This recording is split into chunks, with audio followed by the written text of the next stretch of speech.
got a plan, so baby, what's the movement? All you about your people, speak on it, it's time to prove it. Prove it, prove it, it's time to prove it. Prove it, prove it, before we lose it. Oh, you got a plan, so baby, what's the movement? All you about your people, speak on it, it's time to prove it.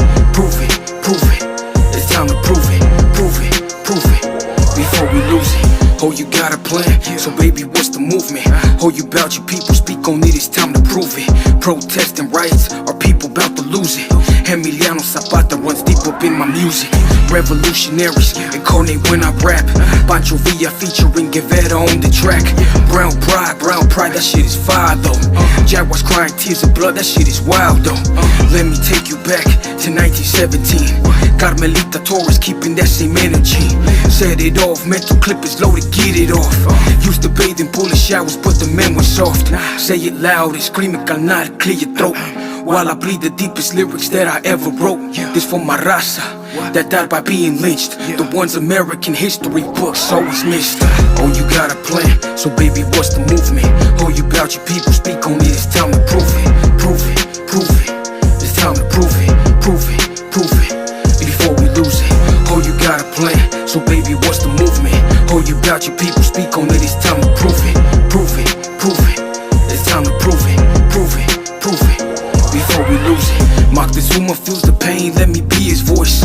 Let our struggle resonate in between the noise. This for Geronimo, spark one for Sitting Boom. For anybody who died for something meaningful. Deeply rooted to the soil, we indigenous. 100 essays, 100 N's with the businesses. Front line with a cause, push the egos back. Cesar Chavez with his flag, scream the eagles back. Government won't apply cause they despise that. The power's in the numbers, people recognize that. Cohetes y fileros equipados con acero. Huele a revolución, dice F. Madero. Picture you, no brakes, locomotive. Gloria Campo in my ear, happy that I wrote it. They all dead and gone, but I'ma bring them back. Resurrect them for a song through my belief in rap. Oh, you got a plan, so baby, what's the movement? Oh, you about your people, speak on it, it's time to prove it. Prove it, prove it, it's time to prove it. Prove it, prove it, before we lose it. Oh, you got a plan, so baby, what's the movement? Oh, you about your people, speak on it, it's time to prove it. Prove it, prove it, it's time to prove it. Prove it, prove it, before we lose it. Educate yourself, love the skin you're in. Time to change the world, ready, let's begin. IzRAW, let it go. Oh, you got a plan, so baby, what's the movement? Oh, you about your people, speak on it, it's time to prove it. Prove it, prove it, it's time to prove it. Prove it, prove it, before we lose it. Oh, you got a plan, so baby, what's the movement? Oh, you about your people, speak on it, it's time to prove it. Prove it, prove it, it's time to prove it. Prove it, prove it, before we lose it.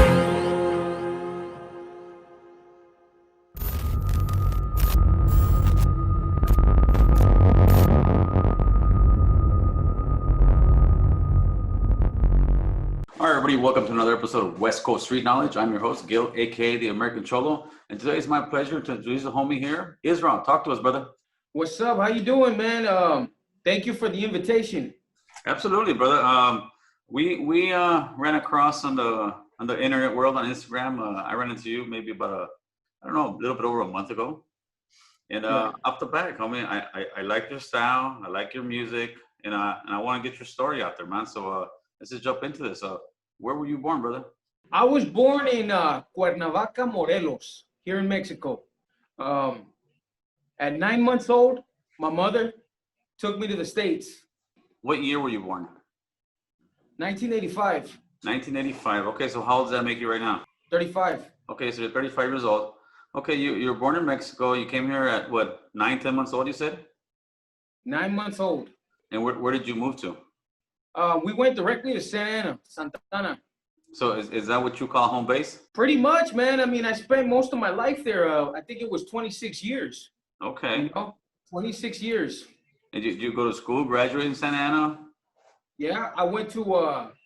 Okay, that's where it changes a little bit. Okay. So, my mother would take me to Costa Mesa, which is another city.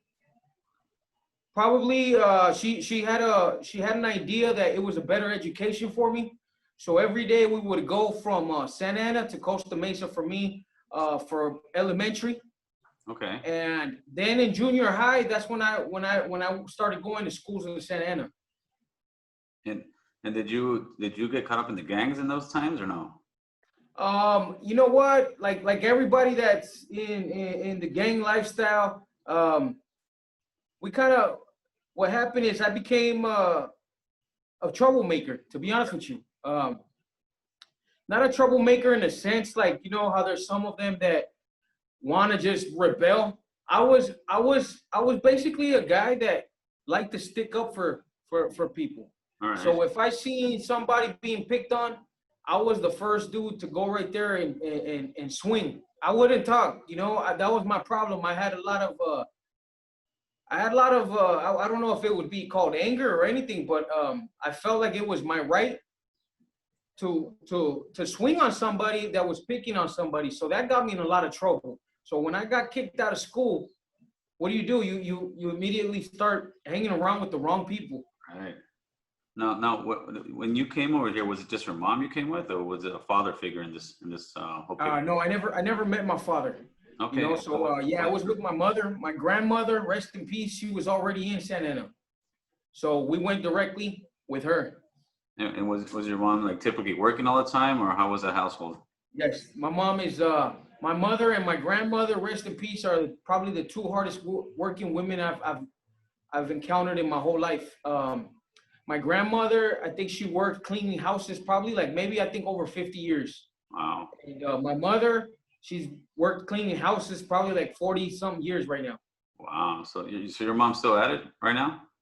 My mother's still at it. Wow. God That's bless correct. her. God bless her. So then you come out.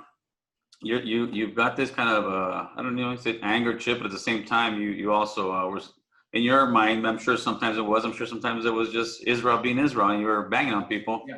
But you were the guy trying to stick up people. Well, you know, once you got kicked out of school, so what started happening in your life?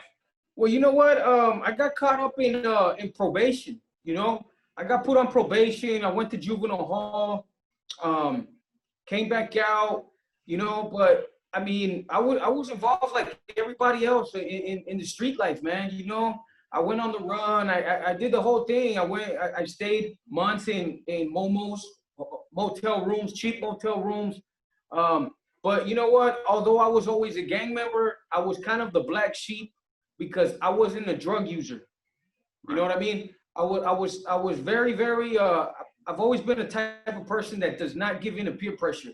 So I probably was on the run like 2 or 3 months with a bunch of crystal and meth heads, you know, and I never really gave in to none of that, man, you know. And and I tell people because it's pretty funny, but I mean, just imagine me in a room full of 10 dudes high off their brain on crystal meth, and I'm the only sober one, and just seeing how everybody's acting.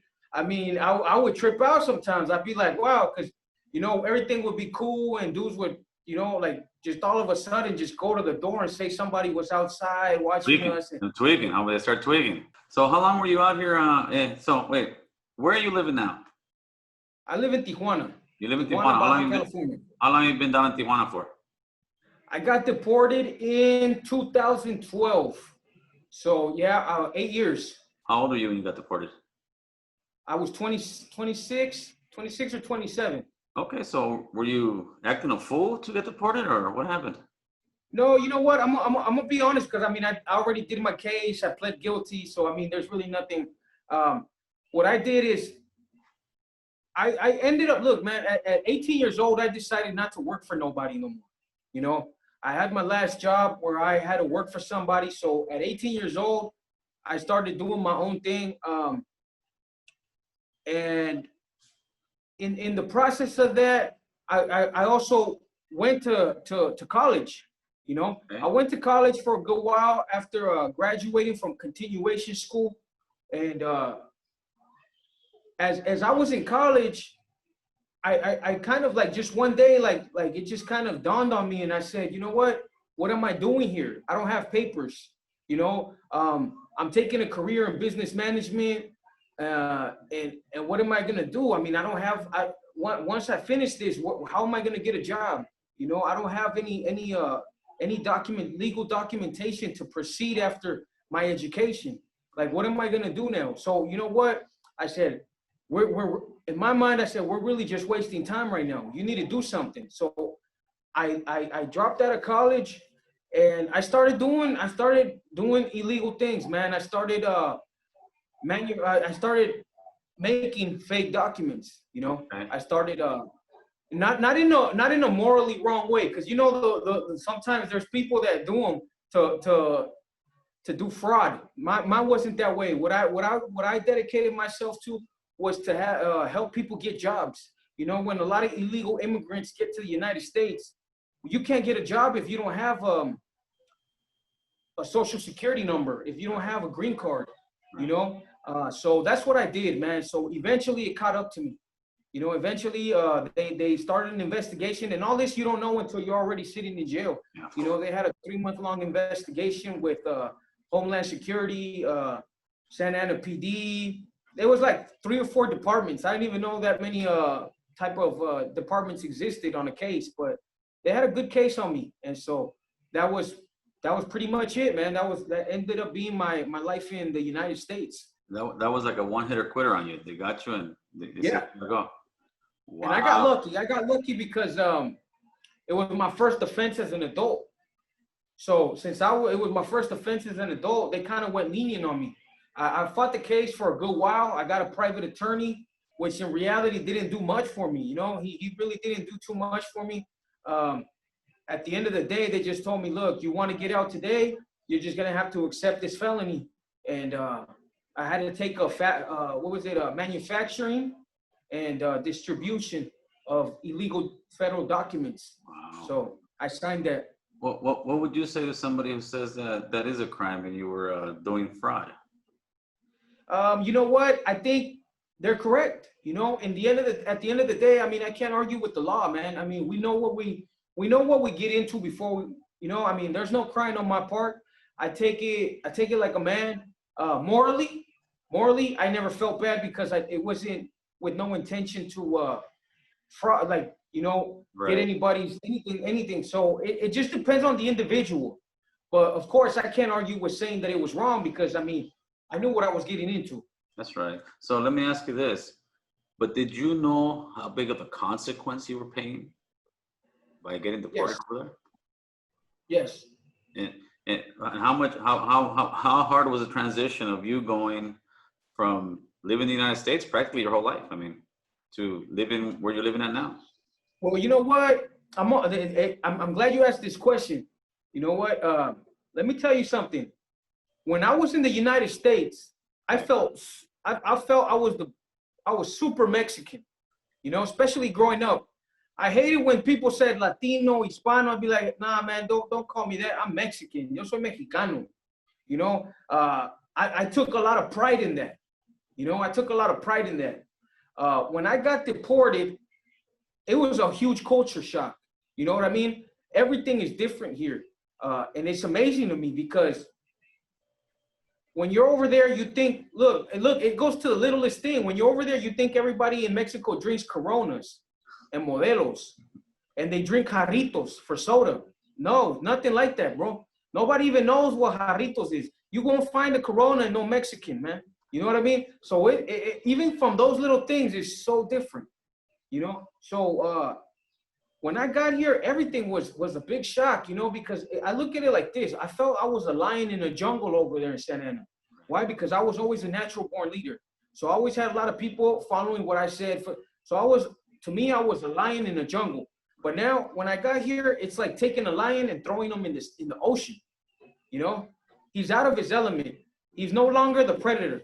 You know what I mean? So now what happens when that happens? You're defensive. You're kind of even especially because you get deported and you hear so many stories of people saying like, you know what? Be careful because if they know you're deported, they're gonna try to kidnap you. They're gonna try to do this, do that. So you really get you really fall down that food chain, Right? You know, Yeah. and you're not used to that. You're not used to that. So what happens? It's a feeling you've never felt, man. You know, you're used to being the predator, and now you don't feel that way. So it's very, very, very cabrón. You know. You know what an old Chicano told me? He told me that when you go and you're like how you're in a situation, it's like you're an American wetback. Yeah. You know, you go in there, you got no, it's almost like you got no papers, you got no respect, you got no love. And I tell people all the time, but they kind of, you know, I get backlash for it because I tell them, you ain't Mexican, homie, you're Mexican American. But I think you kind know of. what?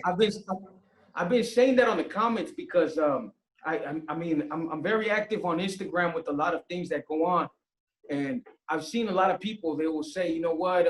I seen the comment the other day. It said, oh, when they were criticizing dude that came at the elotero wrong, he had a Statue of Liberty tattooed on him, Right. you know. And in one of the comments, the guy says, "Oh man, the tattoo of the Statue of Liberty that tells you right away he hates his people." And I said. And I commented on it. I said, what do you mean he hates his people? I mean, that is his people. At the end of the day, you guys are Mexican American. Yeah. Because in the Mexicans' eyes, like here, when you guys cross, even me, they call us pochos. You know, we're not Mexican. As much as we believe we're Mexican in the United States, when we're here, we're not. We're looked at gringos. I used to hear gringo in the United States, and I think of a white man.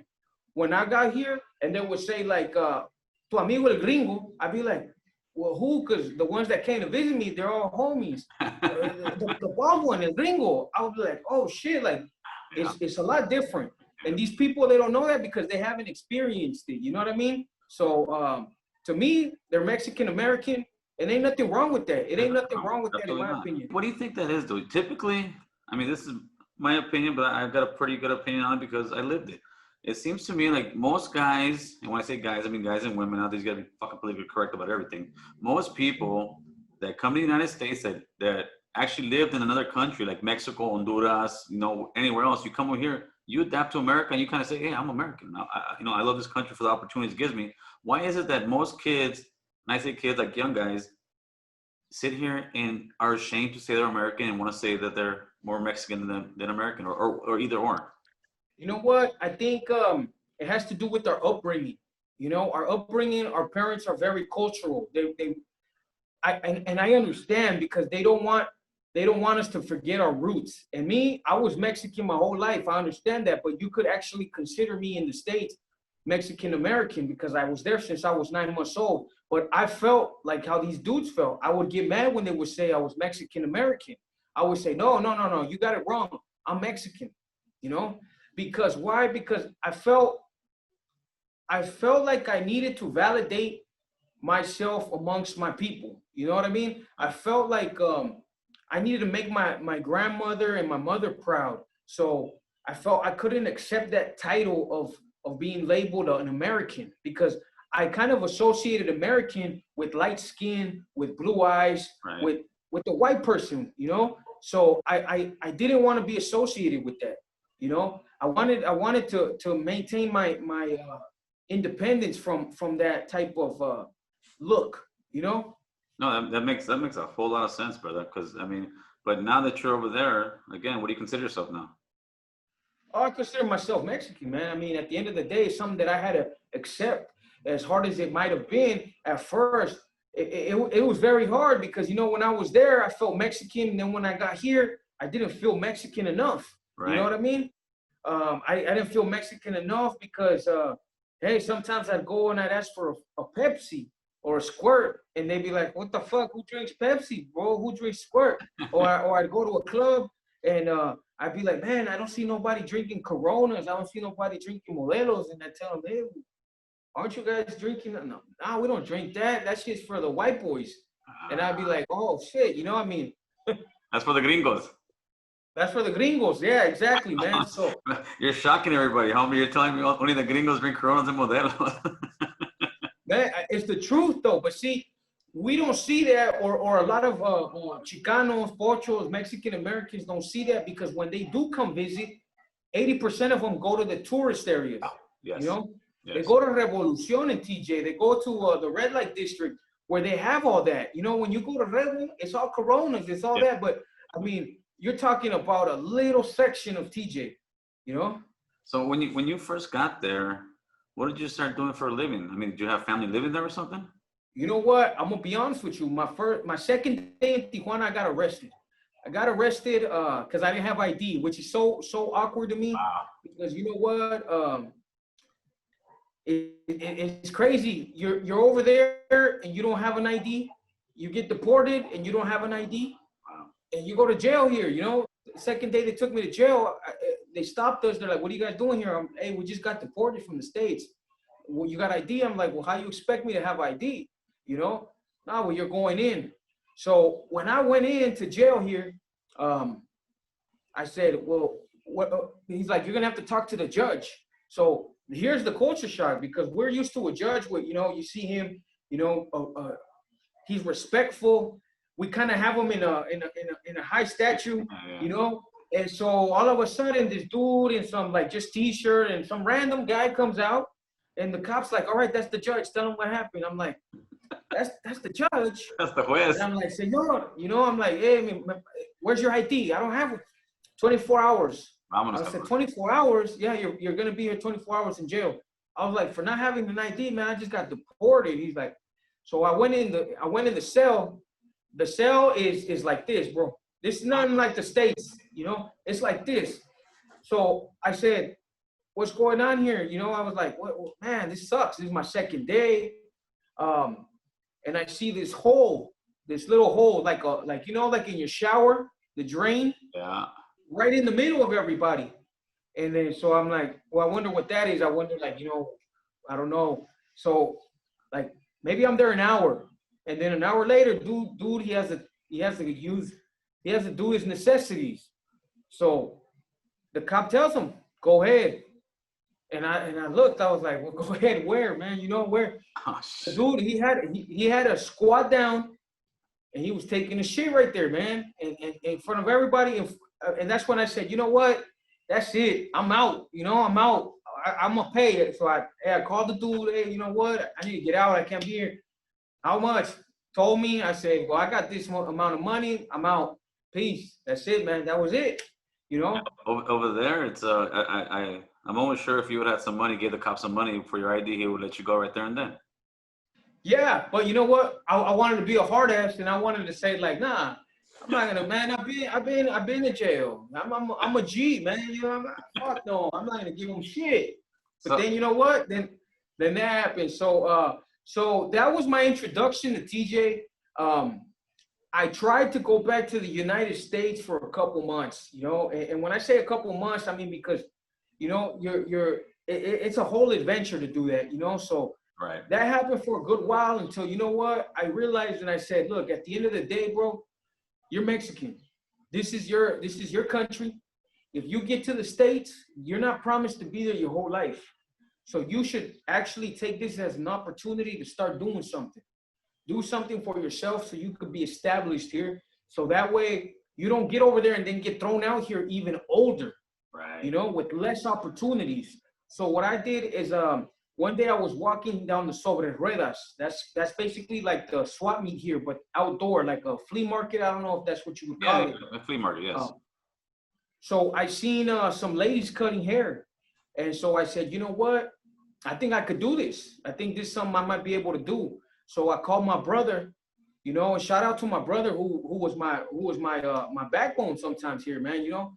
And I told him, look, I need this amount of money so I could start this thing going. He shot it to me. I bought everything I needed, and I just started trying to cut people's hair. And that's how I started. I started cutting hair in the street, you know? Wow. And how many years did you do that for? You know what? I did that for several years. I did that for 2 years while I was trying to manage my money, my small amount of money, right. Because in that time, a haircut, I think I was charging maybe like the equivalent to $2, you know, per haircut. How much money were you coming home with? How much money were you coming home with a week out there? Oh, man, you know what? When I began, I would come home with like 200 pesos, which ended up being maybe, at that time, maybe probably a little bit under $10. Oh, God. You know? That's, and look, take in consideration this, and whoever sees this interview, my friends will see it, my homies will see it. This is an individual who used to be able to save every day $300. I was able to put away $300 each day. Right. So imagine the change. Imagine the change in your lifestyle to have to be working all day for less than $10. Imagine the humility you have to have to push a cart on the street with your chair, your mirror, your machines, everything. You know, that is very it's very humbling, bro. Sure. It's very humbling. At the same time, you find out about yourself. You really know, hey, what is IzRAW made of? You know, a lot of us as men, we say we could do this, we could do that, but in reality, that's all an idea. That's all a hypothesis of what you could do. I really know what I could do, you know, because now I've walked it, you know, and so that in itself to me is a gem in life because I know what I'm capable of. Wow. Yeah, a lot of guys in your situation would have definitely tried to hop over, or that's when people start getting to the dope game. Because I mean, to imagine trying to feed a family with that kind of money, brother. How do people do it out there? You know what, man? The thing about TJ is it's a lifestyle to be, you know, it's very stress free. You know what I mean? Because although you don't make a lot, the rent isn't that much. Right. You know, and in the United States, when I was there, I mean, people had to work 2 weeks to pay their rent. You know, Yeah, of course. 2 weeks. Right here, not really, because the rent is a lot cheaper. Food and all the other expenses are basically the same as the States, but where you kind of get a break is with the rent. So yeah, I only made like $10, but I think my rent a month ended up being like probably like the equivalent to $100. Okay. You know what I mean? So it kind of balanced out. Yeah, but that's still tough. So how is or have you run into any kind of just corruption out there? I mean, how's the political world out in Mexico, man? You know what? Corruption is a double-edged sword, bro. You know, I know we criticize a lot of in Mexico we criticize the police a lot, you know, but at the end of the day, we also sometimes we're very hypocritical as people because when it doesn't work in our favor, we denounce it, we speak against it. But then when we're looked at when we're put in a situation where we could benefit from that corruption, we'll take it. And here you go. One time, a female friend of mine came to visit me, and so I was driving her car, and when I backed out on accident, I ended up hitting a car that was parked. You know what I mean? In the States, what would happen? You would have to do a whole, you know what, a whole procedure, you know? And I just said, you know what? Well, I just offered. I said, you know what, man? Here, I'll give you $20. Just let me go, and I don't want to deal with. Okay, go ahead. I didn't see shit. Let's go. That's it. So it's kind of hard, man. You know, it's very hard because we are very hypocritical as people. If it works in our favor, we're all for it, and when it's somebody else getting it, we condemn it. You know? Right. So as far as you've been out there now how long? I've been out here, I think it's 8 years now. And you got family and kids out there with you? Yes. And I'm a single father of 3. Wow. How old are your kids, if you don't mind me asking? Okay, my daughter, she's gonna be 7. My other son is 9, and my other son is gonna be 11. And how is it being a single father of 3 out there in Tijuana? You know what? Well, thank God, and I also have a son in the United States that I unfortunately, and I gotta add this in case he sees it. I don't want him to feel left out.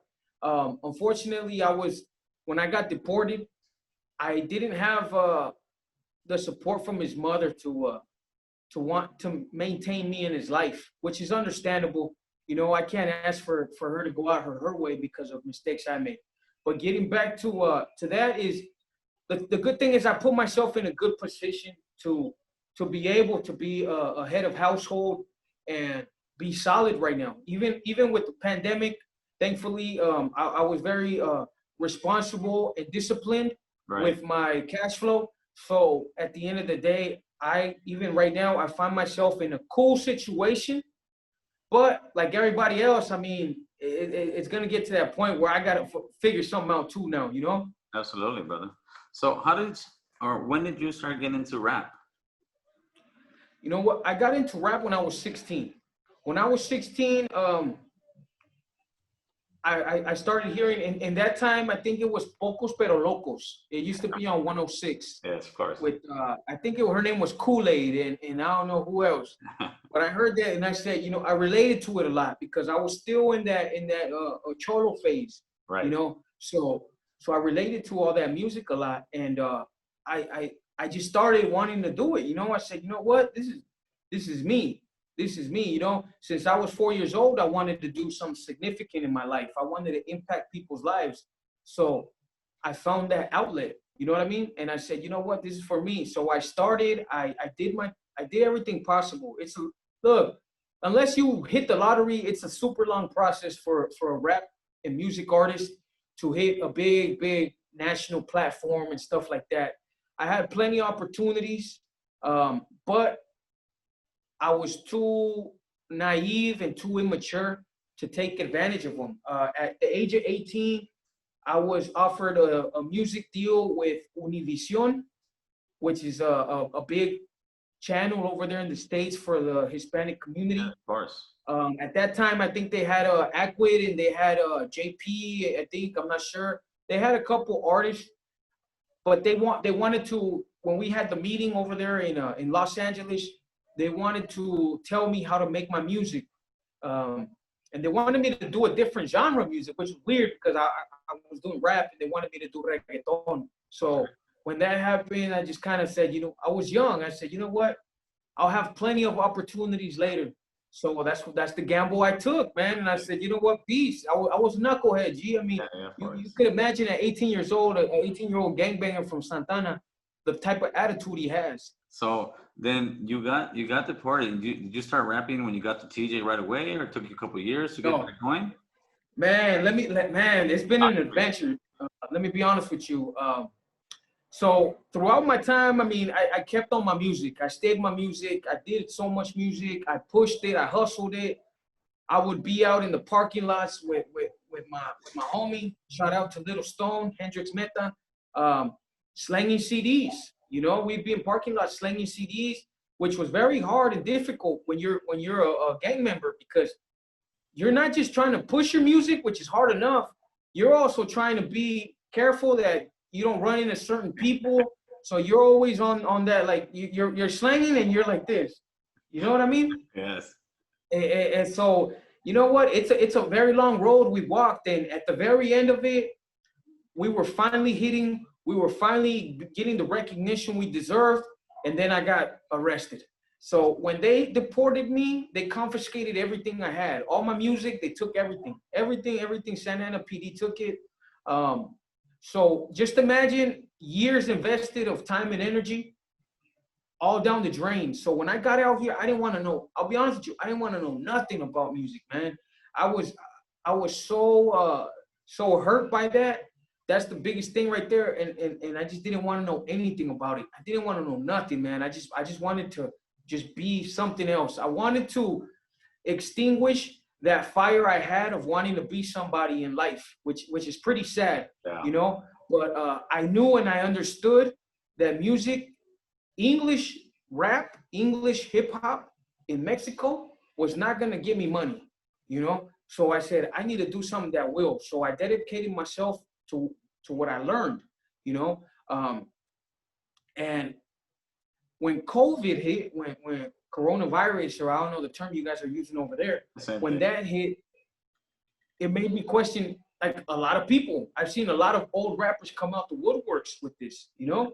And it made me question myself, like, okay, well, what are we doing now?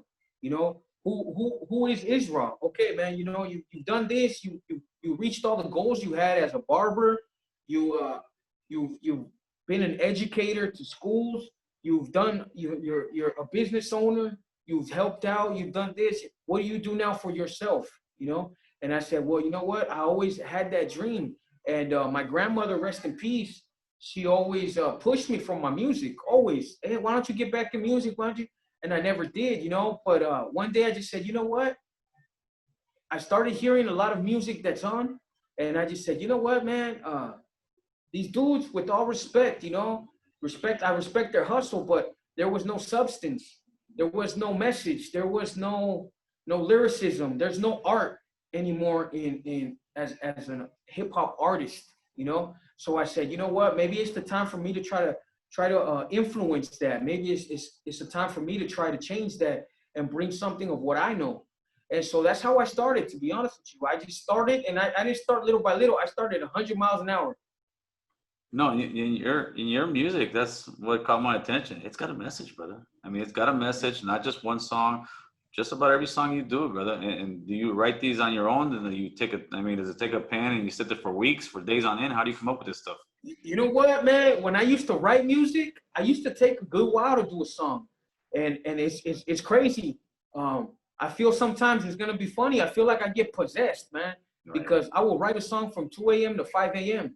and it's not gonna be like a song where it just doesn't make sense. It's not gonna be like some weak, watered down lyrics. It's a meaningful, deep meaning of of lyrics in it, and it just happens, like I just start writing. I hear the song. I do what's called beat selection, right? So you use all kinds of beats and you start filtering out which ones you like, which ones you don't, and I just let the beat talk, man. I just let the beat. I absorb it, and in my brain it just tells me what to write about.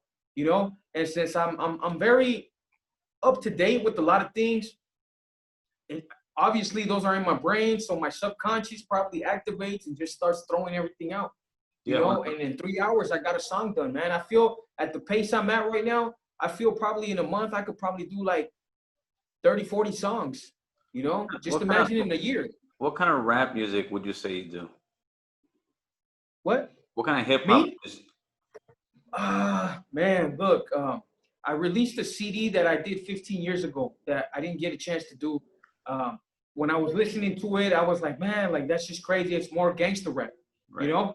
But the music I do now, everything is more, I don't know if we could put a label on it, but a lot of people tell me conscious rap, but I don't want to just say that's all I do, because I will be rapping about all kinds of shit. I mean, at the end of the day, I learned something from the legend himself called Eminem that I read one time. He says, look, I will give you 2 bullshit ass songs because I know the mainstream will love them and they'll pick it up, and that boy is gonna buy it because of that bullshit ass song. But what happens there is I will have 10 songs that really mean something. So basically it's just how you rap a present, You got to make it look nice on the outside, so that way somebody could actually pick it up, open it, and then inside you're really giving them the jewels and the gems. So basically, if we want to put a label on my music, I would just say maybe emotional rap, man. My rap, I want people when they hear it to really get in their feelings, whether it's good, whether it's sad, whether it's happy, whether it's angry, I want you to really like just listen to it and let it take over your emotions. You know what I mean? Yeah, of course. Your stuff reminds me, if it was like an old hip hop group, it reminds me of a mixture of God, what's the name? Public Enemy and Boogie Down Production, brother. It's okay. Yeah. It's hard, it's raw, but it's gangster, but it has a message, man. Yeah. You know what? In that song, The Message, that's what I did. I tried to make a catchy hook because I know that's very important right now. But the verses itself is really trying to educate the dude that don't want to be educated. Yeah. I study music a lot, and I know that the hooks have to be very catchy, and so I'll tell you this, man. Since I made that song, that's all my kids. When I put a song on, they start saying it on their own. That's right. And so I know I did something that could be catchy. I just need the exposure so everybody could hear it. And in the verses, it's really just a little bit of historic people that maybe have been forgotten about in our culture a lot. So I think it's only right to bring attention to them, because these are people that really influenced a lot of history. I checked out your channel and I seen a lot of people commenting things, and I'm just like, damn, I kind of was like, okay, you have all this bullshit rap and we criticize it, but you come in and you give them a good song talking about men that helped, I would say, mold history. Yes. And you criticize it, or you say, oh, this sounds this way, this sounds that way. Look, I'm a music artist. So in my art form, what I want to do is I want to open people's minds. I'm not trying to push a certain agenda. What I'm trying to do is bring attention to icons that were in their moment people of influence, you know, so they don't get forgotten about. You have people in that song that took a stand against the government. You know, you have a Sitting Bull, you have Geronimo. If I go out there and I ask these kids, do you know who they're not gonna know? Yeah. But maybe if they hear the song, and that's why I did it with the lyrics, they might go to Wikipedia or they might push it on the internet and say, okay, who's this dude that he's talking about? Right. You know, and they might just take the time and say like, wow, I didn't know this about this guy, man. You know, and that just comes from what I think our purpose was in reality. Is I want to be that person that that people hear a song and feel like I really resurrected a legend, an icon. You know what I mean? Somebody. Now, what do you think, or how much of an influence do you think that gangster rap has had on the youth right now in a negative way? In a negative way, man, look, when I was young and I wanted to go put in work, and I'll tell you right now, when I was young, dude, I was known as Santana, man. I'll tell you this, I knocked a lot of people out, you know, I knocked a lot of people out. So when I had to go to Summit High, when I had to go to Annex or any of that, dude, and I would put some old songs. I didn't even grow up with those songs, you know, but I would put In Too Deep, Back to the Hotel. And I was, bro, I'm gonna tell you right now, man, I was just like, fuck, I want to fuck some fool up, you know? And, right. And it's all bad, man. It's all bad because they do put you in that state of mind. You know, music has a big influence on your vibe. So if you start hearing this song, dude's talking about going and putting in work on enemies and shit, you start hearing that and you're like, dude, I want to do this shit right now, you know? So you start getting fucking hyped. So of course it's had a negative effect in that way because you know what? It pumps fools up, man. It pumps fools up to where if somebody didn't want to do anything that night, but the homies threw the right jam on, they're gonna go and do something that night, you know? Yeah, I when I say stuff like this, I kind of feel like the old geezer when rock and roll was coming out, and they would say that's the devil's music. You know, it's not it's not the devil's music, but it definitely has a huge influence on the youth right now, man. And I think they can differentiate from real and the fake, and they think, oh, this is how it is. I'm gonna be gangster. I'm gonna slang dope. You know, I think it does have a pretty bad influence on them. Yeah, it does.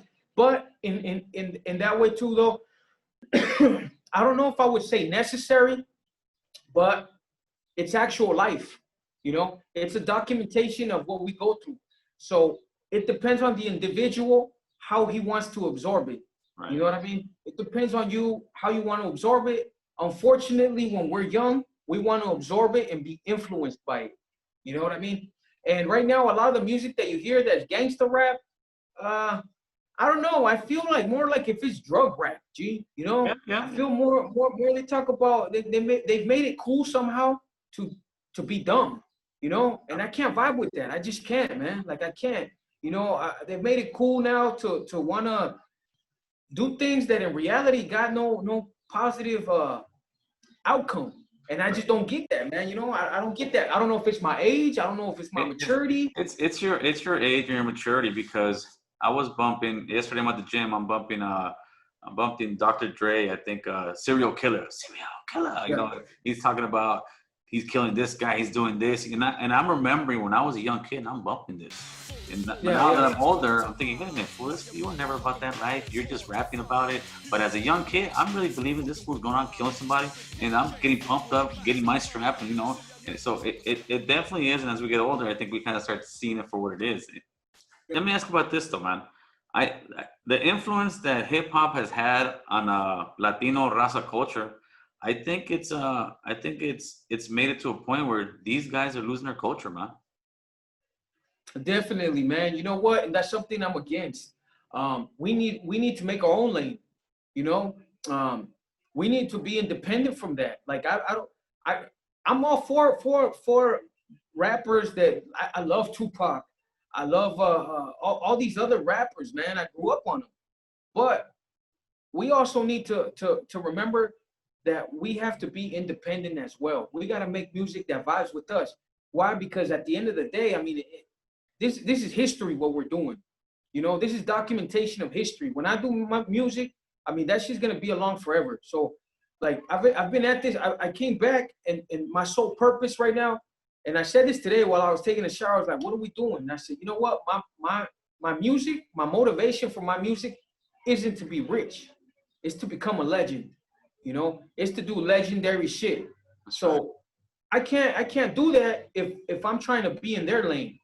Right. You know, they ain't gonna talk about Emiliano Zapata. They ain't gonna talk about Carmelita Torres. They're not gonna bring up the Zoot Suit riots. They're not gonna talk about Los Niños Héroes. They're not gonna talk about these things. It's just not in there. It's just not in them. They got their Martin Luther King. They got Malcolm X, which is cool. But we can't forget about our own.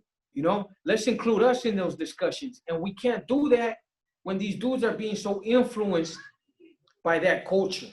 You know, we got to understand one thing.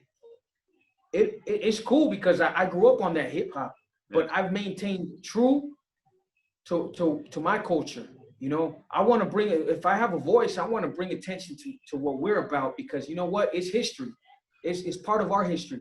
Yeah, to me, it's like the Chicano culture, especially out in Southern California. I want to say 20, 40 years at this rate, it's gone, brother. It's gone. I mean, most of even Instagram videos you watch or YouTube videos, if you didn't have an image in front of you and you heard the people talking, you think they're all black, brother. And there's nothing wrong with loving the culture, but I mean, they're losing their culture here, homie. I hear the N-word more from us. Yes. Than from the black people. Yes. You know, and that to me is frustrating. And when you comment that, they automatically label you, like you said, an old geezer. Oh, you're old head. No. It's not, because even when I was young, the homies didn't permit that. You know, we could, hey, that's their lingo. That's their things. We got ours, you know. Unfortunately, there's a lot of platforms with huge influences that do that. I'm one that's being very vocal about it though, and I've had responses from them. You know, that's the good thing. And I will be on their ass, dude. Look, in a year, if I have a big ass influence, I'm trying to shut all that down. That's right. I'm trying to shut that down. I'm done with that. You know what? We need to empower ourselves. We can't expect other people to empower or speak for us. We need to do it. So I feel like when these youngsters are being influenced by them, all they're doing is empowering their culture more than it already is. Back up, I lost you for a minute. Back up, you said when we're being influenced and started all over. You're stuck right now, and your internet's going down, oh boy. Yeah, I think you're stuck too right now. There you go. Now you're good. All right, go ahead. Don't worry, I'll edit it out. Tell me it's all good. Okay. Basically, I mean, we need to look. The reason that these kids keep getting influenced by that, because that's the cool thing right now. You know, we need raza, our people, Hispanos, Chicanos, Pochos, Mexicanos, Mexican American, whatever you want to label us. Right. We need to make it cool to be us. Of course. You know, but that's what we got to do. I think that's difficult when everything on, like a few months ago, and I'm still pushing it. Everything on TV, you know, raza in there. I mean, in movies, there's hardly any raza in any of these movies, any of this TV. When you hear about color, we need more color. They're not talking about us, brother. And that's nothing. That's nothing against the brothers.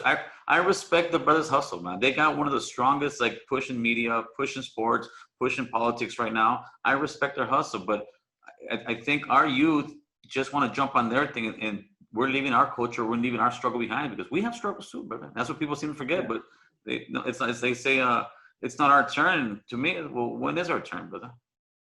You know what? We can't wait on our turn no more. No. We gotta take it. You know, we gotta take it. So when I'm doing my music, that's what I'm thinking. I want to make, me personally, touching this subject. Right. I want to make music so good that you don't care that I'm Mexican.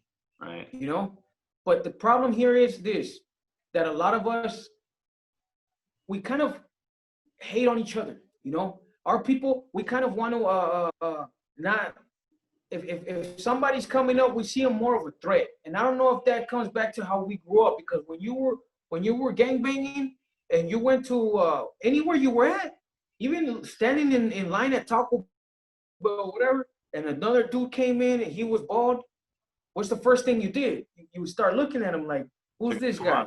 You know? Yeah, who's this vato? You know? And I don't know if that's, well, I don't know. It's a very hard question to say, to respond to, but I feel in the end, as far as influencing, we need to support each other. Look, there's a new movie coming out with Conejo. He's in it. Shout out to Conejo. Son las 12 de la madrugada, mirándome en el espejo.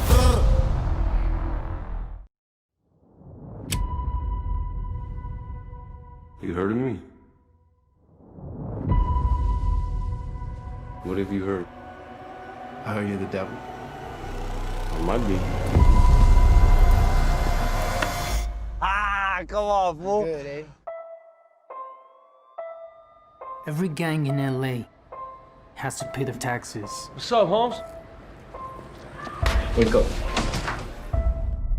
If you're stacked short, go rob a bank. Rob your own mother. There's no excuses. Do not test that. Whoa, hey, whoa. Guys look like a couple of monsters. Who the hell, man? Yeah, but I'm at peace with that. Son las 12 de la madrugada, mirándome en el espejo. What's up, Johnny Cash? How about that time you gave me like 3 different STDs? Are you kidding? She's kidding. She's kidding. You got your wife, you got your kids, you got your castle. Daddy! I'm supposed to terrorize the herd. That's my function. God allows me to walk through the darkness and come back into the light. What did you see in me? I heard that you were this big bad gangster. You're taxing 43 different street gangs. That's thousands of dudes in the most violent subculture in Los Angeles. The count's short. Who are you? I'm the future, and you the past. Got your kids. You want to buy them back? You don't think he wants to spill blood? He wants to cut your heart up. Can't run for what's left. I got a 380 on each ankle, 38 on my right, 25 on my left, chopper in the trunk, Glock on my belt. I'm on it.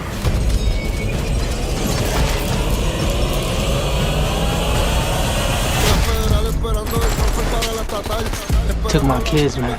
I'm riding with you till the wheels fall off. You're bad. You ain't that bad, all right? Esperando los kilos por American Airlines. Cumplí 10 años y empiezan a chotear. Y estoy hablando corriendo mi celda real y Fernando con tu celular. Open your mouth. He'll splatter your brains out. I don't want that. I do. I want that.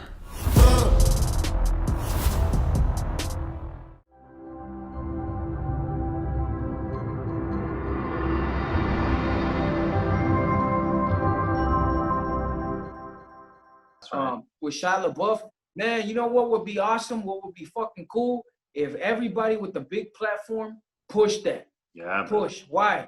Because you can't go against the numbers. Yeah. So if that drops with Noel G, with Conejo, with all those Hispanic, Latino, Mexican American, Portugal actors, and there's big numbers, they will open doors. They will say, you know what, this is very well on Netflix that my kids will tell me, I've never seen it, but it's a show where there's cholos in it, and the whole show is in English, but they like to watch it. You know, I don't know if because they see like a Mexican in America how he looks or what, you know, but they're intrigued by it.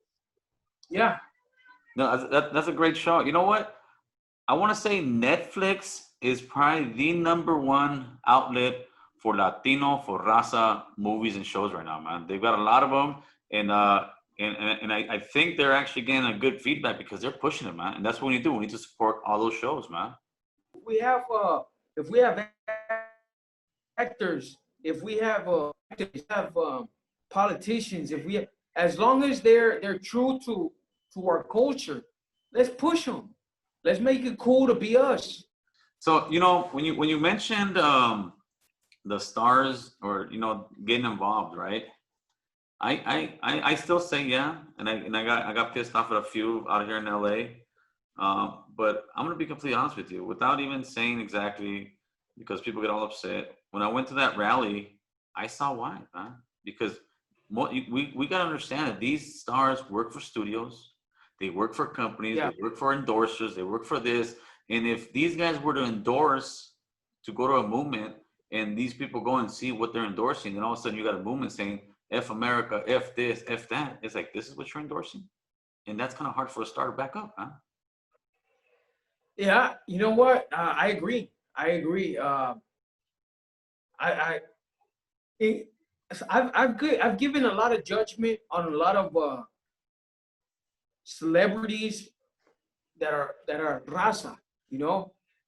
But at the end of the day, when you think about it too, is like you said it right now. I mean, people will label them or they will associate them with whatever they can, you know. And as it is, these dudes, I mean, they're not the top of the food chain. Right. Celebrities. They're you know, they're barely swimming, bro. You Yeah. know, and so something like that could be detrimental to their career. So I do understand that, you know, and I do feel bad because I have criticized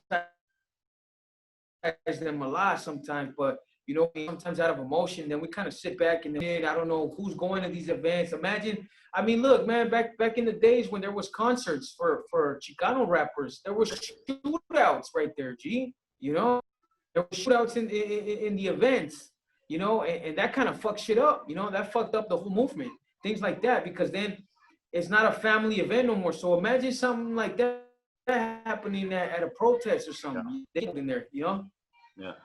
You're getting real laggy, fool. Talk to me. Let me see. All right, you're back. Yeah. So, what do you think should be the message at some of these events, man?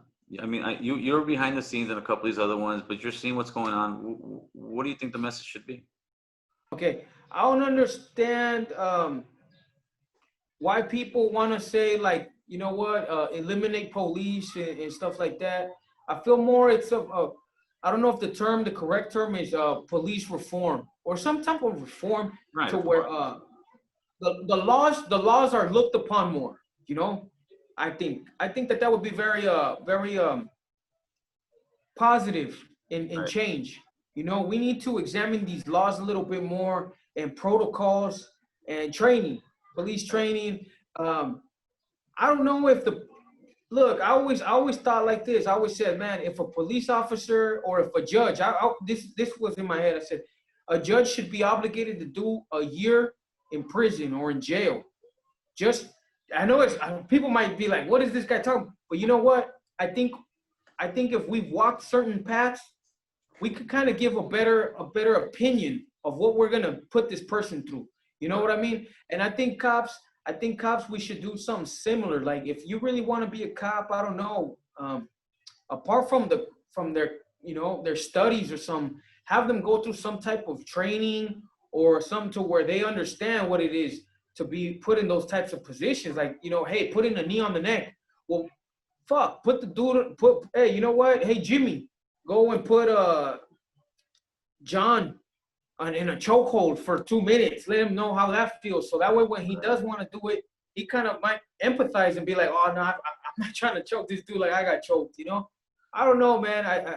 I think the message at these protests should be something like that, is change, you know, evolution. Basically, the word would be evolve, evolution.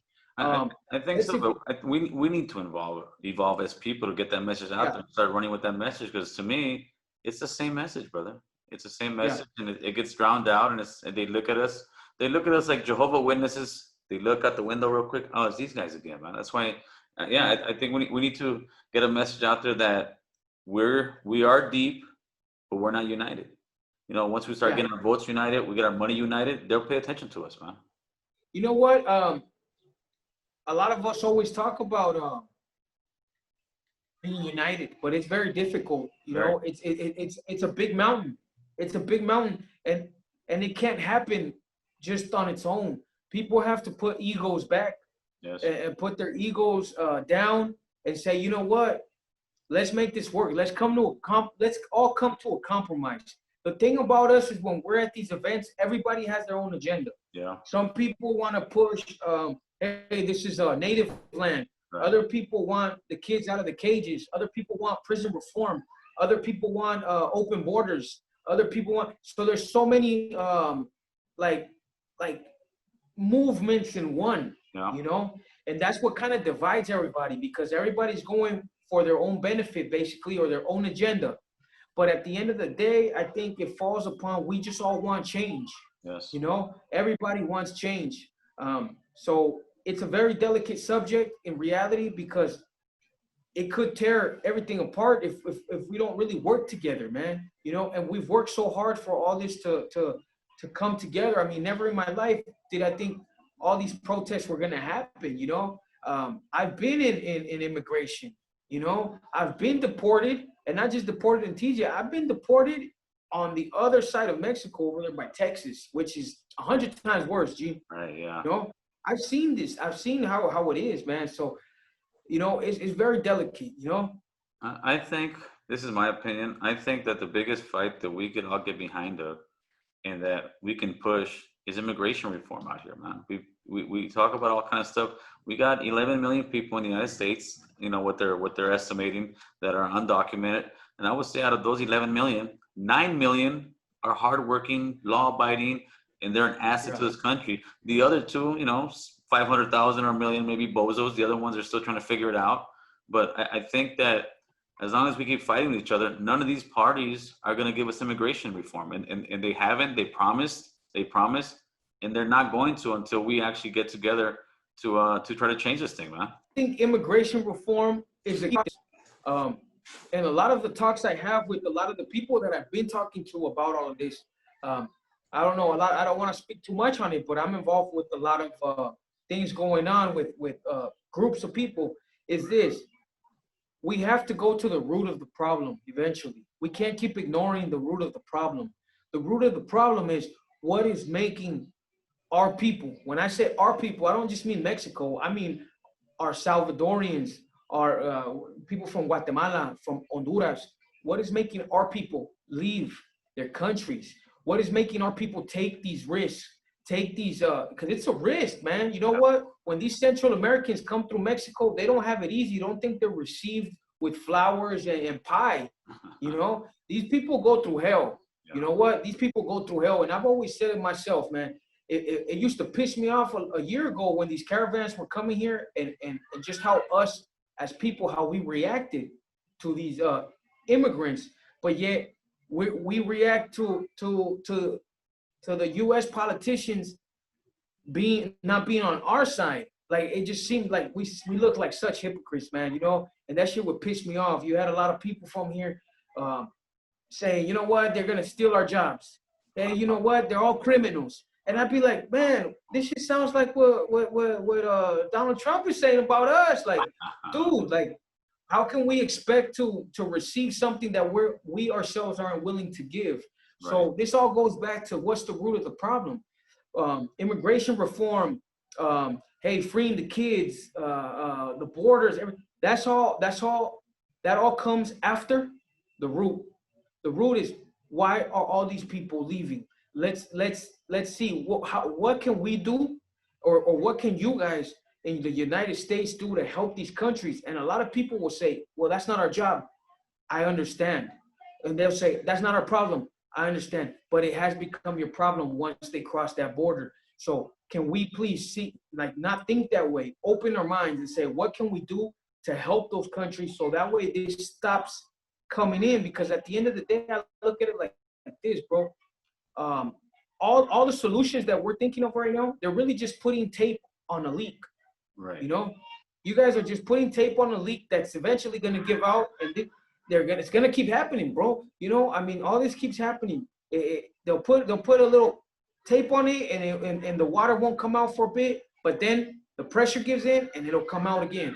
So we need to fix this. I understand what you're saying, but what the people are going to say, and it is true.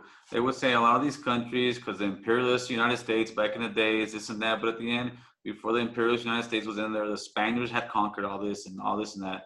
But bottom line, the reason people are coming to this country is because you got a bunch of poor countries, poverty-stricken, no jobs, no real opportunities. People are starving in these countries, literally. It's not like over here. People over here think they got it bad. They think they live in the hood. They live in the ghetto. They don't go to bed hungry, homeboy. All right? And I told you the same thing. I thought, look, man, when I grew up, and I said, you know what? I took pride in telling people I'm from Santana. Why? Because it made me feel good in a weird way. I felt like I made it out of the worst place. So that kind of told you about my character. It made you feel like, damn, this fool's hard as a rock then if he made it out of the slums. But when I got here, let me tell you this. I have a whole different outlook of my life in Santa Ana now. Right. I had it good, bro. Because you know what? I think 60%, and this is 5 minutes across the border. Tijuana, I think 60 or 70% lives in extreme poverty. I'm not sure, don't quote me on that, but it's a high percentage that still is classified as extreme poverty. You know, there's places here that don't have running water. Yeah, of course. We're talking about 5 minutes from, I could see San Diego. I could see the bridge in San Diego from where I live, bro. We're talking about when you come here, there's places that don't even have running water. You know what I mean? Yeah. So now just imagine how all these other places that are further down south are, man. You know what I mean? Yeah. Look, the buses that we use, you know how you have your transportation public bus over there? The public bus here, you know what they use? They use the ones we used, maybe even you used, when you were a kid in elementary school. You got the RTDs out. When you were a kid in elementary school, yeah, those ones were, man, when I got here, I had to sit in those. It was a 2-seater, and I barely fit myself. I was like, you know what? These are from when we were kids. Yeah. You know? The fire trucks that they have here, they're the fucking Mr. Rogers fire trucks. You know? You're literally, man, I know it's funny. Bro, I kid you not. So when I see people say, yo, I'm not celebrating this, I'm not, and I've had this argument with people, I'm like, look, man, you are not oppressed. You might think you're oppressed. You might think you have it hard. But look, at the end of the day, yeah, your plate might not be full that you're eating on. But look, don't forget that there's people they're under that table you're eating on that are just trying to eat the crumbs that are falling off your plate. Just keep that in mind. When you guys are complaining, keep that in mind, man. And if you don't want to celebrate certain things for whatever reasons, dude, slap yourself and celebrate it for the thousands of people that have died to try to get to where you're at. Because people die. People are dying to get where you guys are at, man. I saw that post you put on Oscar Alberto Ramirez, him and his daughter, man. That brought chills. I forgot about that, and I'm glad you brought that. And that was that father. He was a young guy, right? Yeah. Yeah, you know what? That song, I wrote it about him, and I haven't taken it out. Hopefully I will. And it's basically me trying to put myself in his position and speak as if I was him. Because you know what? To me, that is a big symbol of a problem. You know, what drives a father to take such a risk to cross a river like that with his daughter, bro? You know, I don't understand how much desperation you would have, you know, how you're willing to risk. I mean, it's unfathomable to me. Like, I can't understand how, I can't because I haven't lived this life. Right. So it's impossible for me to know how he would take that risk when I haven't had the struggles he has, you know? So I just, you know what, may he rest in peace, and may he be fine and his soul be at peace with his daughter, man. You know what? But when I wrote that song, I would be lying to you if I told you I didn't cry, you know? And I told you, I felt like I was possessed when I was writing that shit. And you know what? I wanted to bring it up because, you know what? We forget a lot of these things. We let these people die out and they're forgotten.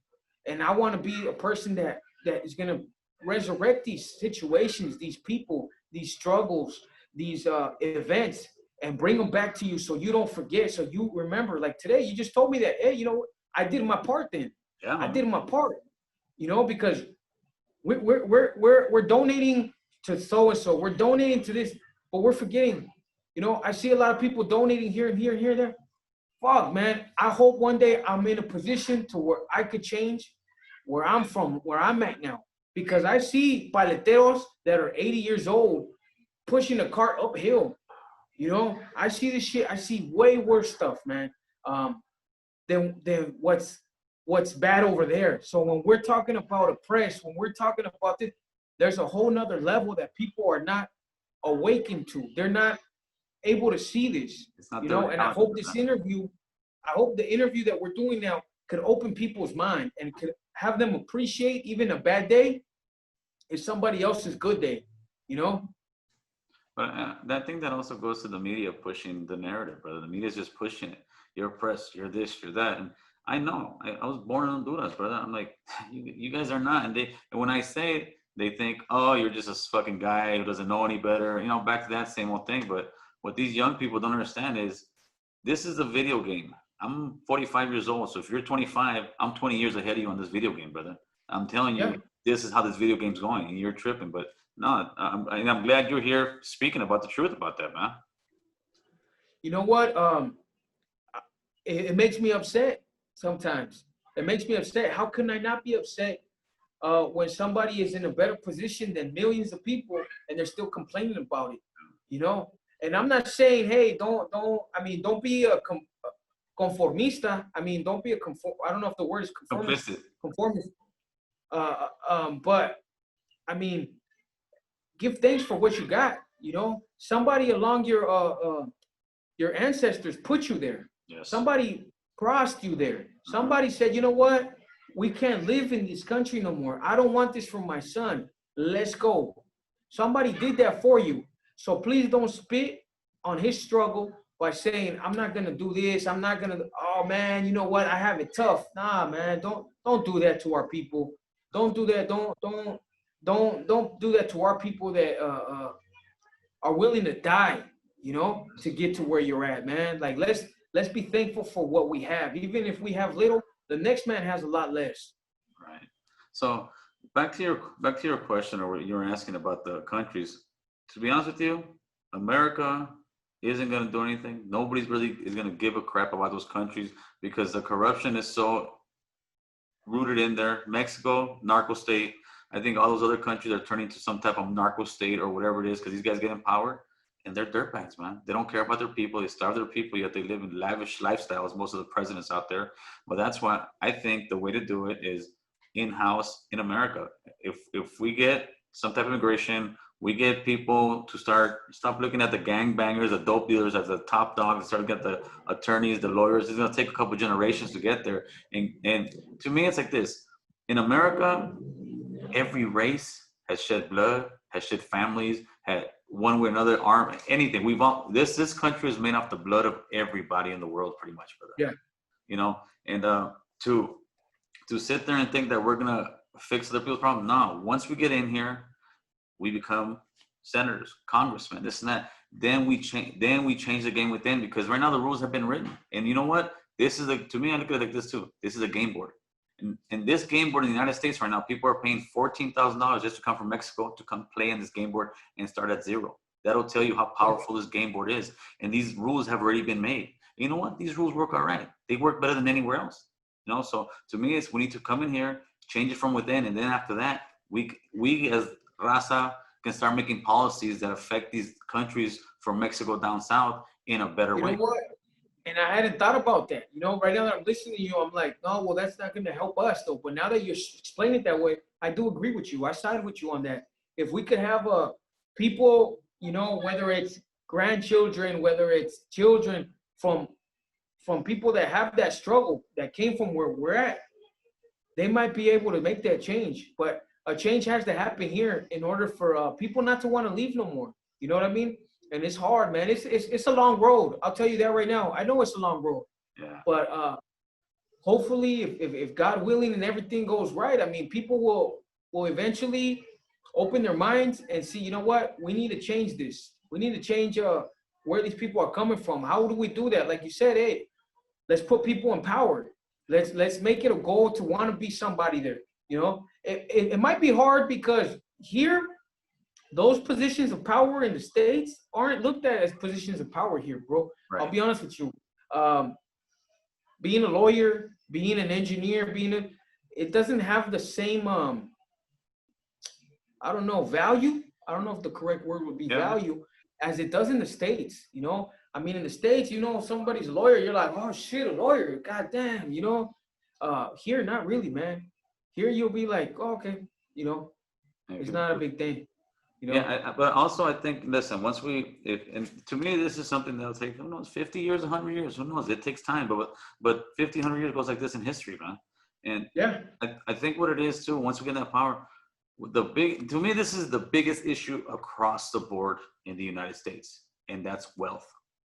The money, the people on the top compared to the people in the middle class at the bottom, it's insane how much money these guys got. From the 50s, what the wage of the highest paid CEO was compared to the lowest paid guy. The lowest paid guy can still own a home, send a kid to college, have his wife sit at home, and then little by little, what ended up happening? The rich started getting more money, and the middle class started going lower and lower. And we hit the 80s, the middle class stayed the same, and these guys kept getting rich, brother. And they're getting rich off our blood, sweat, and tears. The people, the working class. And I think what we need to do, especially, you know, when they changed the game, IzRAW, they changed the game because they will say it's an open market, it's a capitalist market, right? When the 2008 crash came and they took that bailout money, that's when they changed the game. When this little crash happened right now and the airlines took money, they changed the game because those guys are in the stock market. But if it's a free market, why in the hell is the United States giving them bailout money? Yeah. No, I feel you. I feel you right there because what you're saying is basically the gap, right? Yeah. The gap changed. The gap has changed a lot. And you're right, man. Look, I'm going to be honest with you. I will tell you this. A lot of people, a lot of Americans move to Mexico, as crazy as that might sound. I know a lot that they live here and they work over there or they retire here because their money will go further. You know, their money will go longer. Look, the cost of living in California alone. Oh, it's insane. Super high. It's insane. Super high. Yes. But with that said, I gotta be honest. It's kind of worth it, in my opinion. It might be worth it if you're gonna come live over here, you know, and face a lot of situations you don't want to be in. Right. But in reality, I think the opportunities are there. We just have to educate our people to want to take them, so that way they could start closing those gaps that you're talking about. You know what I mean? When we're growing up, who really I don't know. I mean, who did we have to look up to? Nobody. Like in a professional environment, you know? Nobody. Even in sports, we don't really have too many. I mean, yeah, in soccer, but you know, United States in the soccer really isn't that big, you know. So we don't have nobody. Not even in sports and in a professional environment. When I was young, I didn't know anybody, man. I'll be honest with you. The only person I looked up to was my uncle. My uncle was, you know, to this day, he's a very honorable man from what I know. I haven't talked to him a long time, but he went to college. He was the recreational director at all the parks in Santa Ana. I mean, he really did something, but apart from him, I didn't have nobody, you know, I didn't know a lawyer. Nobody in my family was a lawyer. Nobody was a judge. Nobody was a politician. Nobody was a doctor. You know, nobody was a surgeon. Nobody was a dentist. I mean, for us to close that gap, we got to also figure out a way to influence our own to want to be more than what we want to be. You know what I mean? Well, that comes to parenting. And I know for a fact that we are making a change, because in the United States, Latinos, Chicanos, raza, like we said, we got to say like 20 of them, raza, as a whole, maybe we're not making it huge in the movie industry and the rap industry and any kind of like Hollywood type industry. But as a whole, we're progressing, man. We're becoming more business owners. We're getting more people. We're becoming, because one thing we as raza are, we're some hard-working SOBs, homie. We're the hardest working sons of bitches in America, brother. We work hard. The only thing is sometimes we play too hard, and then we get our energy and we put it into the wrong things. If we got half that energy, we put it into the gangbang era of the 90s and we put it into school. My God, imagine where we'd be, homie. Exactly. You know what? And that's a very good statement, because at the end of the day, We need more organizations that could help our youth. Like basically, look, when I was young, there was DARE. I don't know if you know what that is. DARE. Drug abuse There resistance was education. yeah, victory outreach. Yeah. There was all these things that kind of molded you to want to stay in school to all that, you know, and I think it's important that we don't just leave it at a certain age. I mean, in high school, where, you know, or in college, where are organizations that could probably help you, you know. I don't know how many there is, to be honest with you, but I do know that regardless of the number that there is, I'm sure that there needs to be more, you know. Other cultures have a lot. Other cultures have organizations that will help them out a lot. And I think considering how many of us there is, ratio-wise, like infractions and all that, I don't think we're at par with those cultures as far as how much help, how much apoyo we have to put people in better positions, you know. Because I will tell you the truth. I know there's people right now that are sink or swim in certain situations out there that maybe they don't have the resources or a handout that will, like, dude might be like just hanging on a cliff and then just hoping like, hey, you know, I just wish I had somebody that could help me out in this way, and there's nobody there. You know, if we had more organizations, maybe those would be the hand for that person to make it out of that, off that cliff. That's how I feel. We need that. We need that as a whole. You know, we need things like that. Yeah, networks. Absolutely. And I'm hoping, like, you know, how we're doing this interview. I know you've been reaching out to people. What I see, though, is Raza really starting to come more together. Yeah, we're arguing with one another, but that's expected. You know, we're some people just want to be disrespectful. Those guys, they're not arguing. They're just dummies, you know. But when I see you in the comments, I was in the comment section for a minute going back and forth with people. But that's a good thing, because at least we're getting off our chest. This is how we feel. And then hopefully we get to a point where, okay, guys, we all know how we feel. And at the end of the day, we're not going to change each other's mind. It's like a Muslim trying to change a Christian's mind. We can agree to disagree on this. Let's move forward. How do we get ahead to make sure our kids and grandkids have a better life than us? You know what? Dialogues are good. It's a good start. But like I said, and this goes back to this, our egos have to get put in check, bro. Yes. Because sometimes when we have these dialogues, they become arguments because nobody is willing to take a step back. Nobody's willing to say, you know what? You just might be right. You know what? I didn't think about it. Like, he might be in his head, but he will not tell it to you. Yeah. And he will keep arguing with you, although he knows, you know what? This dude got me, checkmated me, but I'm not gonna let him know. I can't, you know. That's important, man. I mean, talking and having these dialogues with everybody, I feel like it's steel sharpens steel, you know. And like you say, there's gonna be dudes that just talk shit. That ain't steel, bro. That's aluminum, and they break up, you know. So yeah. I mean, they're key. Why? Because we keep feeding each other, man. You know, we could grow together. That's basically what we need to do. We need to keep it like that, but with the goal in mind. What is the purpose of this? You know, what is the goal at the end? What's the end game, brother? What's the end game? Yeah. Exactly. Hey, let me ask you, if I forget about this, what's up with the COVID over there, homeboy? Ah, man, you know what? That's look. I haven't had my business open since March 20th. The rents are they're still having to be paid. We still got to pay them. It's crazy because a lot of people here, I don't know, I wouldn't say they don't believe in it, but they really, well, you know what? TJ as a whole is a very laid back city, man. Right. You know, I mean, you have to understand, it's the murder capital of the world. So, and people are still out there like nothing, because in the end, I mean, you got to live your life, like they say. Right. So I live my life with precautions because I'll be honest with you, man. I love my life. Of course. So I'm trying to live it, you know. I'm not trying to take risks or chances, but a lot of people don't care, bro. A lot of people don't care. What I do get upset about is this.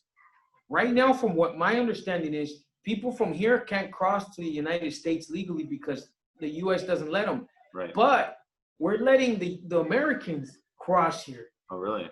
How is that? Look, I'm gonna tell you something. when COVID was in the United States, it hit the U.S. before us.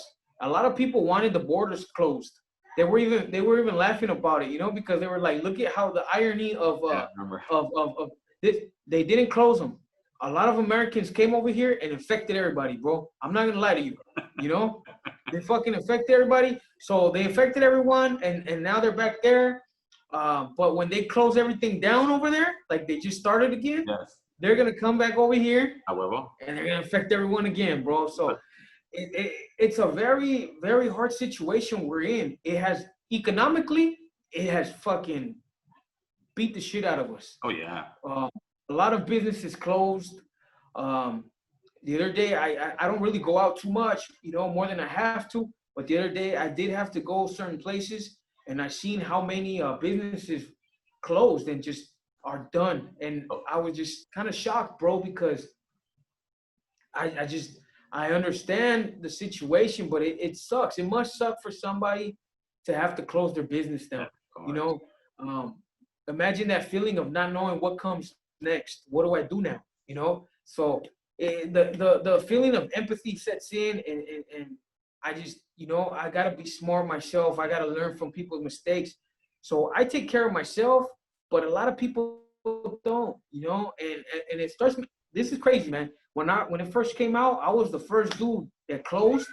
I was the first one that told all my people, you know what? Stay home, wear your mask, wear your gloves, sanitize everything, do this, do that. I did it myself.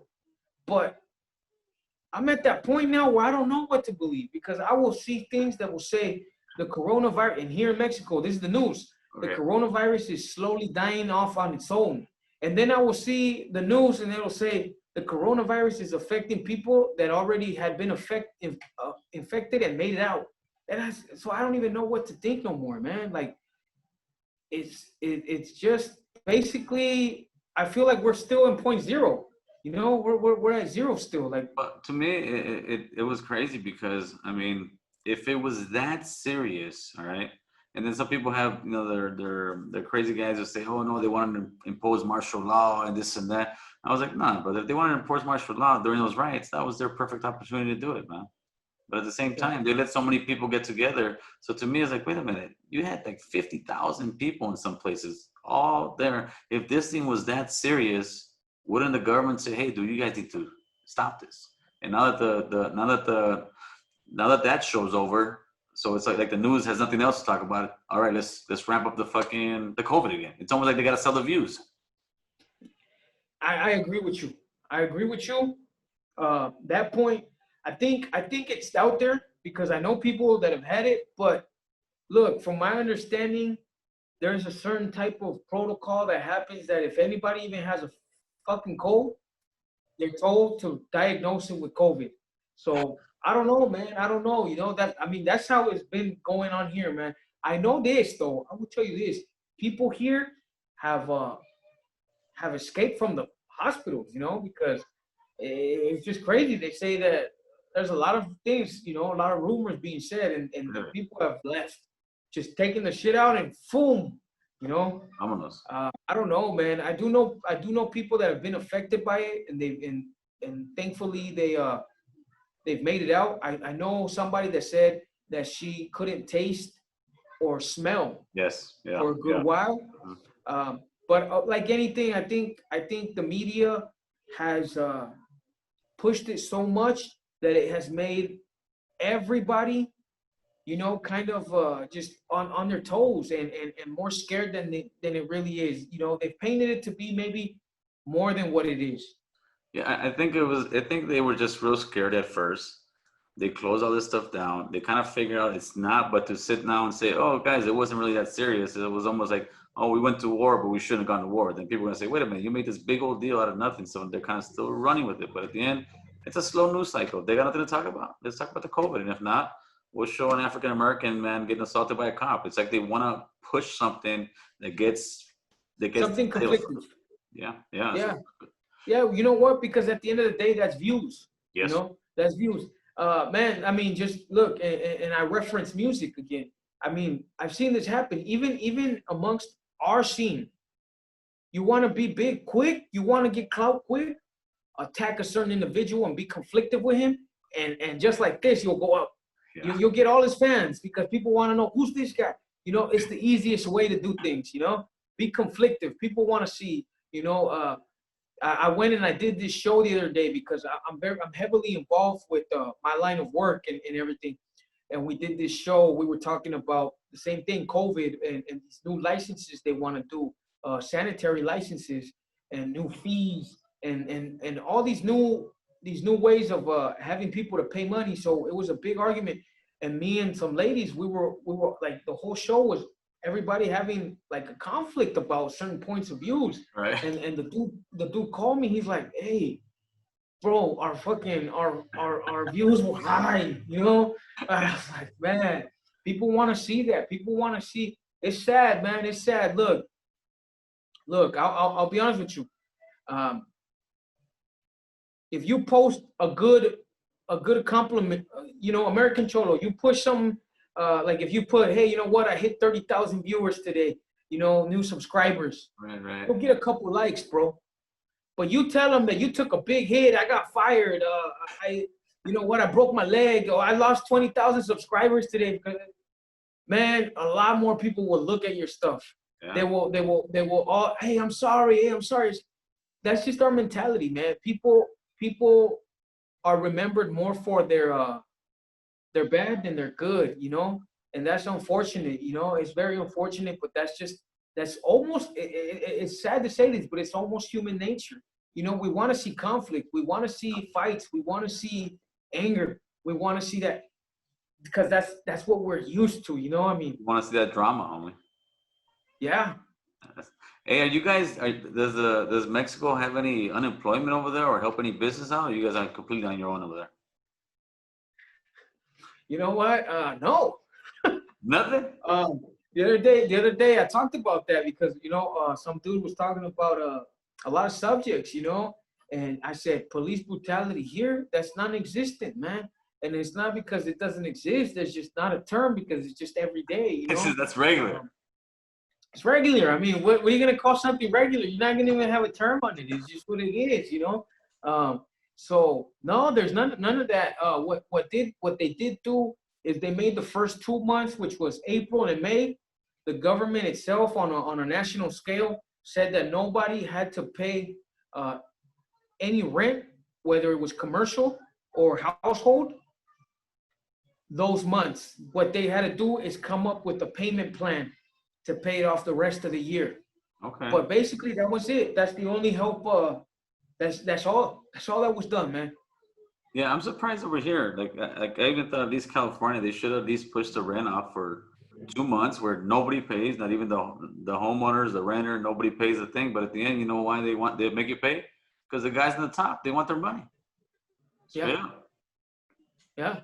Well, you know what, and I can understand because like you know what, I say, you know what, well I pay rent on my shops and everything, and the property pays rent, so I mean I understand. I mean somebody's got to get paid, you know.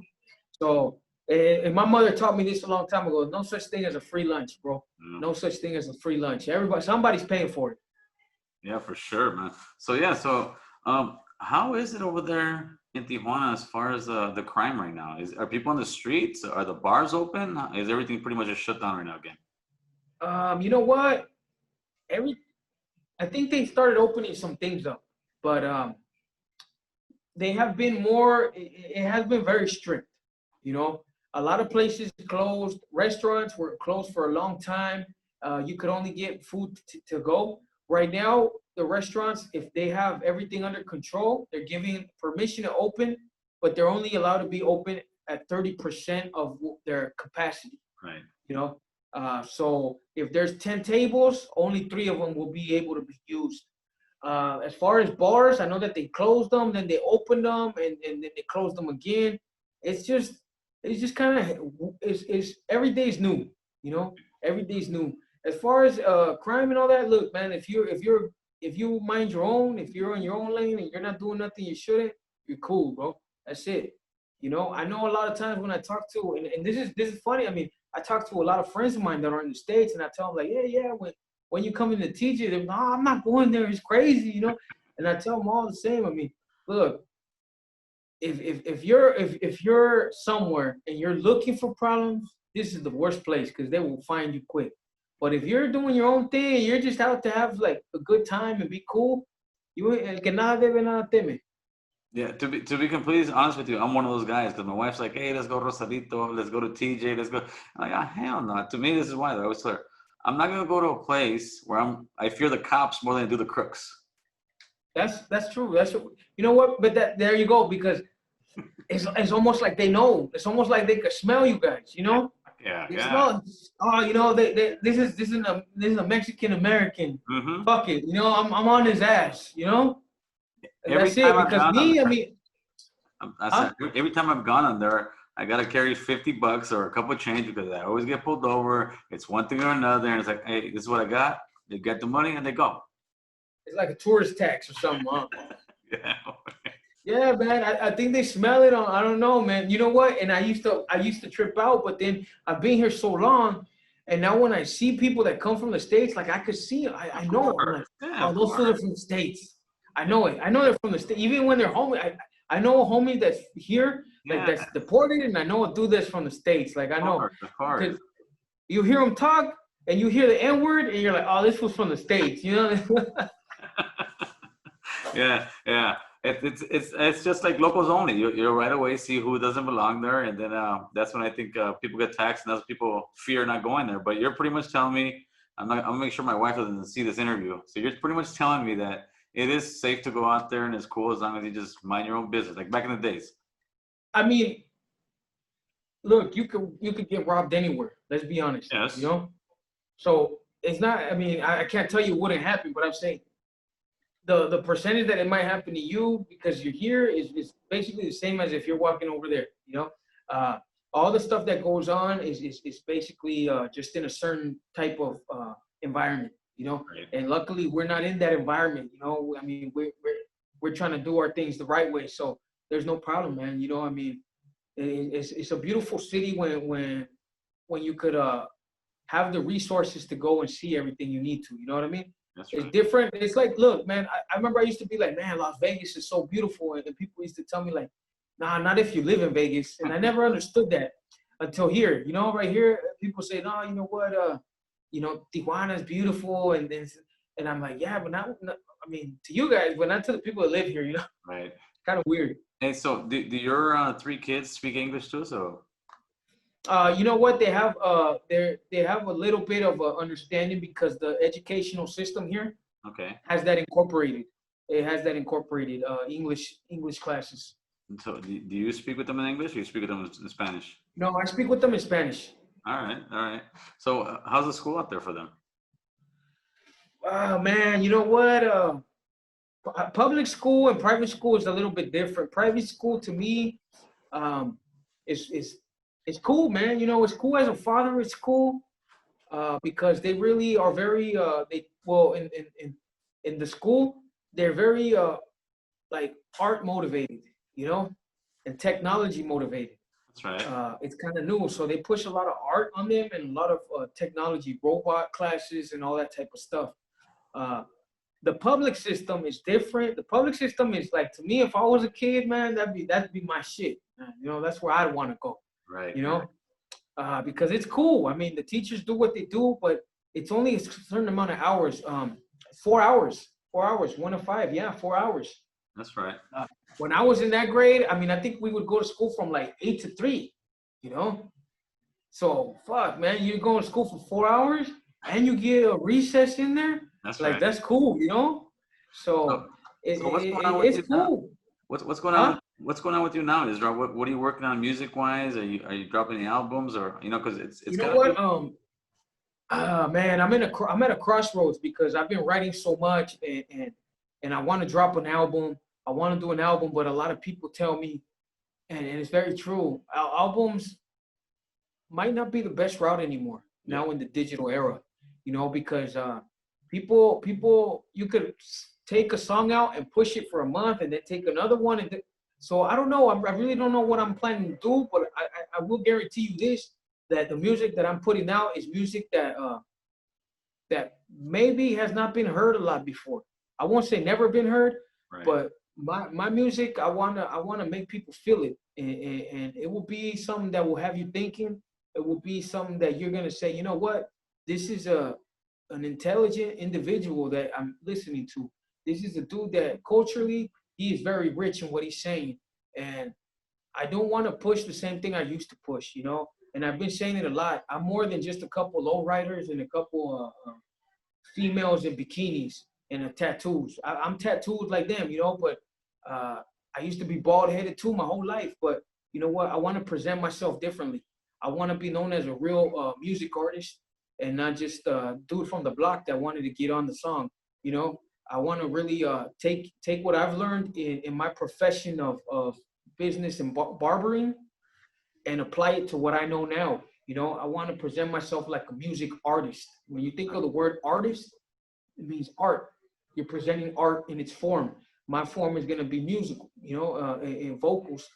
So I want that. I want to paint pictures in people's minds with my words. I want to influence your emotions while you're listening to me. So that's what I'm trying to do, man. You know, I really want to be different, you know, and I've been doing that with my music, with my beat selection. I just did a video, shout out to Khalifa's brothers. They're homies, you know, that one of them works in and lives over there, but he comes and does work here with us. Very artistic individual, and he was able to put a good vision to one of my songs that we did, you know. So I'm looking forward to working with him on the video for The Message. So I just want to be an artist, bro. I really want to be I want to do something that's going to be you know, that 20 years from now, you know, your kids or my kids will be able to listen to it like we listen to Tupac, like we listen to Notorious, how we listen to artists that are basically timeless. You know, I want to make timeless music. Well, I definitely think you're on the right road, man. A lot of people that are new to your music, just like I was, I'm sure they're gonna start listening to it, and then it definitely opens your eyes and opens your mind, man. And I appreciate you coming on the platform. And last word is yours, brother. Talk to me. No, man. Well, you know what? I just want to thank you for having me on this interview, allowing me to tell my story. Hopefully, it motivates people. It opens their eyes.